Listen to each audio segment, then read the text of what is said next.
మంత్రి కేటీఆర్ వ్యాఖ్యలకు బీజేపీ జాతీయ కార్యవర్గ సభ్యులు వివేక్ వెంకటస్వామి కౌంటర్ ఇచ్చారు. కోల్ మైన్ బ్లాక్స్ గురించి మంత్రి కేటీఆర్ అవగాహన లేకుండా మాట్లాడుతున్నారని విమర్శించారు.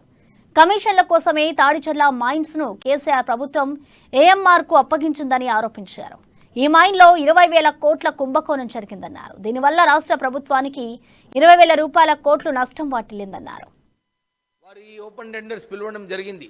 ఇంటర్నేషనల్ టెండర్స్ సుప్రీంకోర్టు డిసిషన్ ప్రకారంగా ఈ కేటీఆర్ ఏదైతే వారిపైన ఆరోపణలు వేసినారో అసలు వారే చూసుకోవాలి. నిజంగా మా రాష్ట్ర ప్రభుత్వము కేసీఆర్ ప్రభుత్వము ఓపెన్ టెండర్స్ ఇట్లా కాంపిటేటివ్ టెండర్స్ పిలిచినారా లేదా అని చెప్పి ఆయన ఆలోచించుకోవాలి. ఎందుకంటే తాడిచర్ల మైన్స్ ఏదైతే ఉందో కోల్ మైన్ బ్లాక్ వారు జెన్కో ద్వారా ఏఎంఆర్కి ఇచ్చినారు.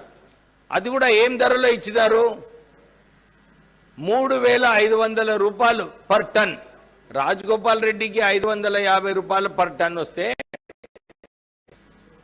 జెన్కో వాళ్ళు రాష్ట్ర ప్రభుత్వం ఆదేశాల ప్రకారంగా వారికి 3,500 రూపాయలు పర్ టన్ వారికి ఏఎంఆర్కి ఇచ్చింది. అంటే మీరు సుమారు 3,000 రూపాయలు ఎక్కువ రేట్తో ఏఎంఆర్కి ఇచ్చినారు.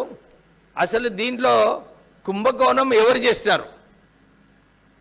కేసీఆర్ ప్రభుత్వం చేసిందా లేకుంటే కేంద్రం చేసిందా అని చెప్పి కేటీఆర్ ఆలోచించుకోవాలి. ఈ ఏఎంఆర్ తాడిచర్ల